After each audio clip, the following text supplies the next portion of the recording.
course, I didn't expect Ann to tell that story and throw me under the bus. I threw you to the back, you threw me under the bus. I do remember that is so vivid because I remember how I felt when you told her what I said, and like a fool, I'm trying to make it not sound so bad, but there's no way you can not make that sound bad. And just digging the hole deeper is all you're doing. So, you know, y'all were talking a lot about that civil rights era. And I'm kind of more like Kitty, and that we were very well protected and really didn't realize what was going on. And I guess I was a freshman at Catholic High on Adams Avenue when the march from Selma took place.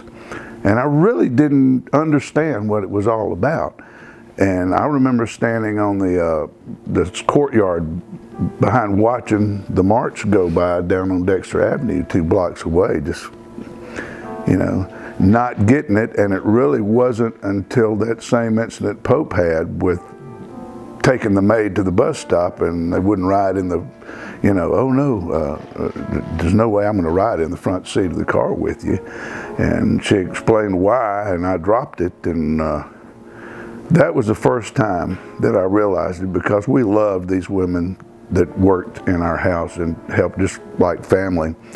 And I remember when I went to the University of Alabama, and one of my friend's roommates was there, and he was talking and just spewing out all this hatred towards black people. And that was the first time I'd ever met somebody who actually hated them just because of the color of their skin. And I won't go into all that, but I often sit in restaurants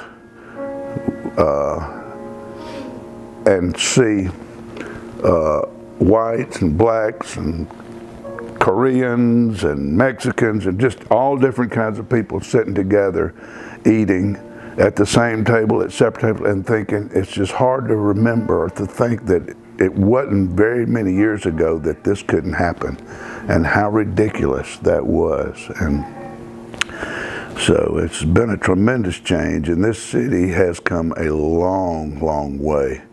And like many others, it's got a long way to go. But to have so much history happening and not really understand what it was about, it just blows me away. And I'm often, when brought into these discussions with people, I'll tell them, you know, yeah, I grew up, I don't understand how you feel, because I was so protected. I didn't realize what was going on. Even though when we were going to school downtown, we went down to the bus stop where it had a rail down the middle, and it had a sign whites and coloreds, or the water fountains were white and coloreds. But that was just the way it was, and you didn't think that it was right or wrong. It's just the way it was. And it's not far different in a remote way that our kids are growing up in a different world with electronics, where our 2-year-old kids can pick up your cell phone and download games and find pictures and do everything. That's life. They can't, knowing that you had to take a picture and take it and get it developed somewhere and bring it back is totally, or that you had a phone that you dialed on to call out. It's a totally different world, and it is now. And so I just wanted to throw that in because everybody else had been talking about that kind of stuff. So, who am I? I'm Elmo Splakanovich, and Elmo. I am Bob McElvey. I am the 5th of 7 children, and probably not the most brilliant and not the dumbest either. So I don't know. I'm not smart enough. Zach, it's a vote. Zach's the dumbest.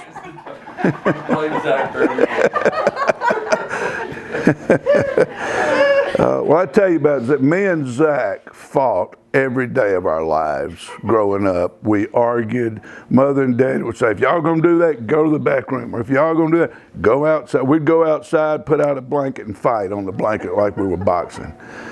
But I remember one time we got in a fight down at Morning View playing ball, and we fought, rolling and tussling all the way back down the street to our house. And But I do remember one time in high school, we were playing Raymer there, and we intercepted a pass, and I blocked this guy and laid a good block on him.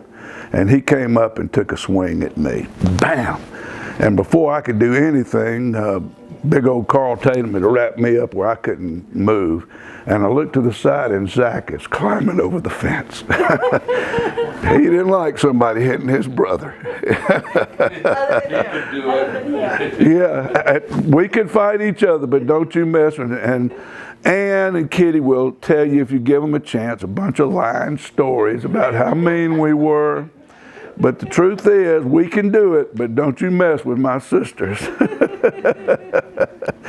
Actually, I would walk Kitty and Ann down to Bonnie Crest Country Club a whole lot of times to go swimming. And the way I remember it, I was a sweet brother that took them swimming every day. The way they remember it is that as soon as we got there, I'd tell them, I don't know you, stay away from me. So I was a typical older brother in that respect. You know, it's been interesting and fun having a big family. And I always looked up to my older brothers and sisters. Maybe because they seemed to make it through without too much damage. I don't know. I do remember Daddy telling a story about Pope, I think it was Pope, dropped the transmission on the Chevy, and his story was that it just fell out at the stoplight or something. The stop sign. Isn't that what it was? Just started it. The transmission fell out. So Daddy laughed about that. But you talk.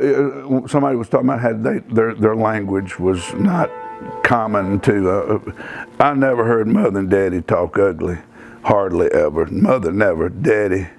The first time I ever heard him say anything out of the way was he was playing golf and I was caddy.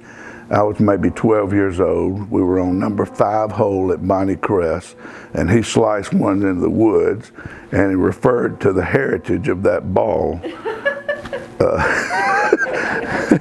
in terms of a female dog. And I just went, I couldn't believe that my daddy had said something like that. So that was the first time I realized that, you know, there's another side of life. And men aren't always the same elsewhere. But that was one of the few times I ever did hear him say anything out of the way like that in front of me. But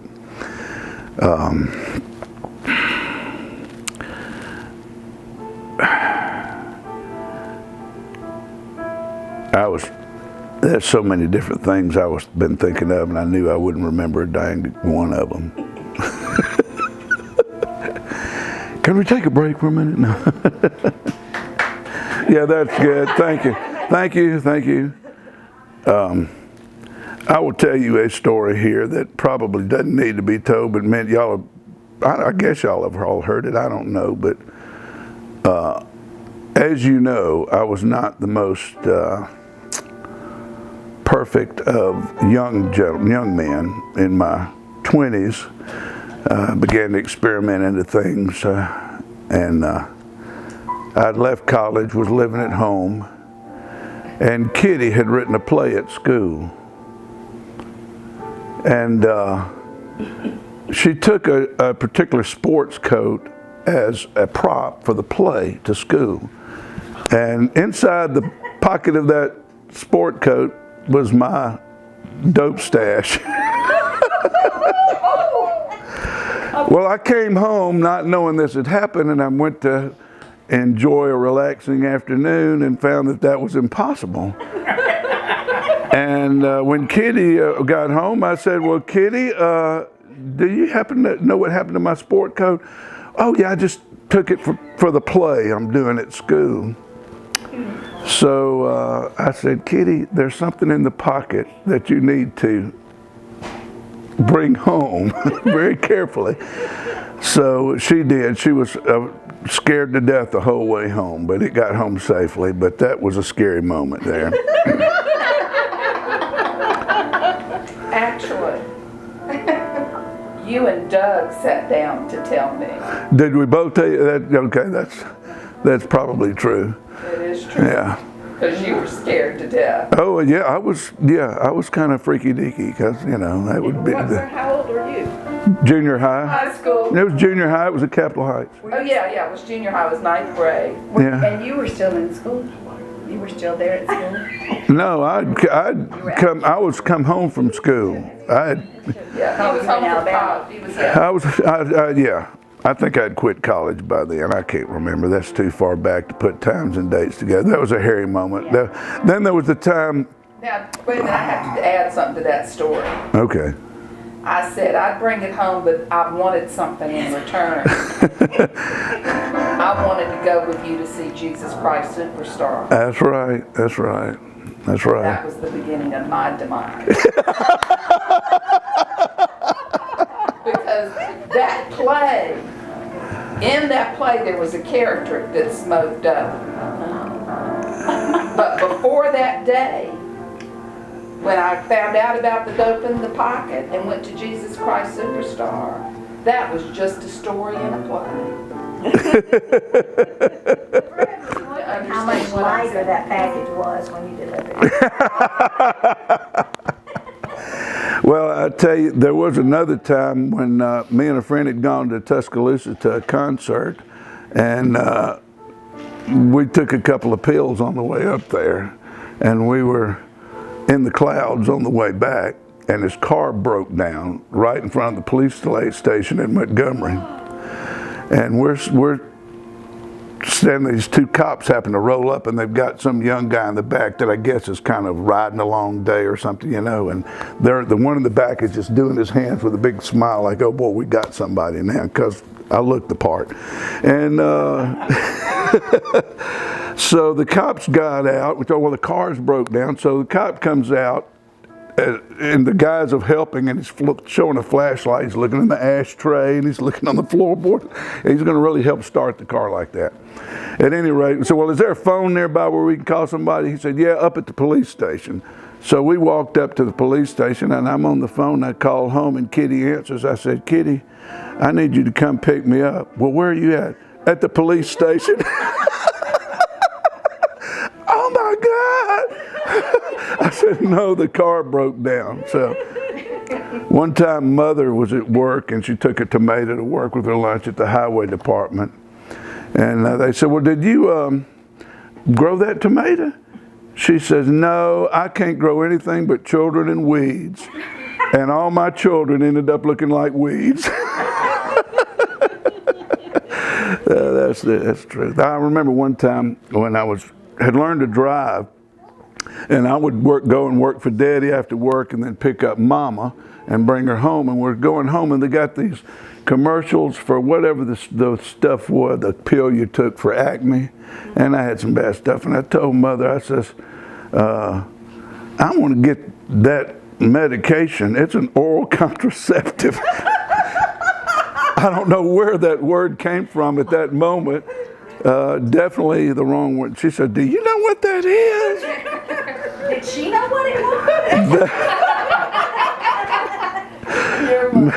My mother, I will tell you, I laughed one time at Zach because he was commenting about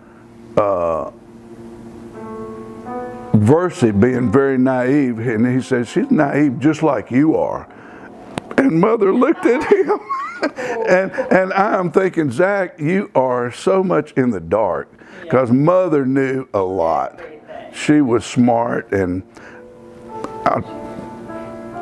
you know how brash you are when you're in college and you think you know everything and you're Mr. Cool. I'm at home and for the weekend, and we're at the breakfast table. I'm standing here, Mother's doing something, and I forget what she was fussing about. And I told her, well, I'll tell you what you need. And she said, I'll have you know I'm very good to your father.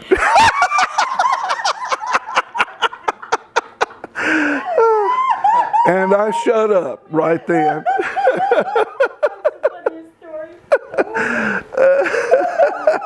You didn't know that. I remember one time we were discussing, the people named Katz had moved next door, and we were sitting around the supper table discussing. Mother said, well, if I had a kid my last name was Cat. I would have named one Tom and one Allie, and I turned to Zach's mother says, "Don't you be talking ugly." So, Lord have mercy. I remember Pat put a picture up on Facebook not long ago, that old house that the guys built, that clubhouse in the backyard. Yeah, I'm showing that to people at work and everything. This is me and my brothers. And I tell you what, it was a time playing football together and ball out in the yard and doing stuff. And I got to say this, Elaine was mother to all of us, the younger ones. I don't know about you older ones, but mother was working. This girl would come home, she'd start supper, and she'd keep us in line, and nobody resented it. And it was just a real blessing. There's no wonder everybody loves you, because you are so loving and you give so much. Thank you, Elaine. I'm gonna keep talking. I remember a time when, you want me to stop? No. Okay. I remember a time when mother, I can't remember whether. Wait. I take my glasses off when I'm preaching because I get uncomfortable, but I can't see a dang thing. All right. There was a time when I think it was Mother and Daddy's anniversary, or it was her birthday. I can't remember, but Ann wanted to make a cake, and Elaine helped her. And they made the cake, and you may not remember this. Elaine does. I said, she made the cake, anniversary, and Daddy took Mother off to eat, so they made a cake while they were gone. And just before they were supposed to arrive, they were fixing to put icing on the cake, and the cake fell. It just crumbled, and Elaine is, trying to patch it up and put ice in, and this'll be okay, this'll be okay. Mother and Daddy drive up, and Elaine says, "Now, don't go tell them that we made a cake." And I can't remember whether it was Ann or Kitty. It was Kitty.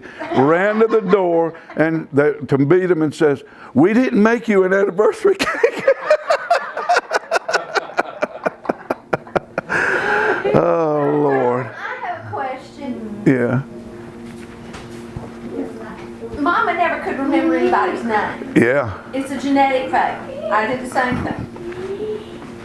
I have heard a story, and is it true, that Mama left one time and that she came home and we all had a name tag? Yeah, I remember it this. Okay, will you tell that story? Sure. Wait. You're in the hot seat. Oh.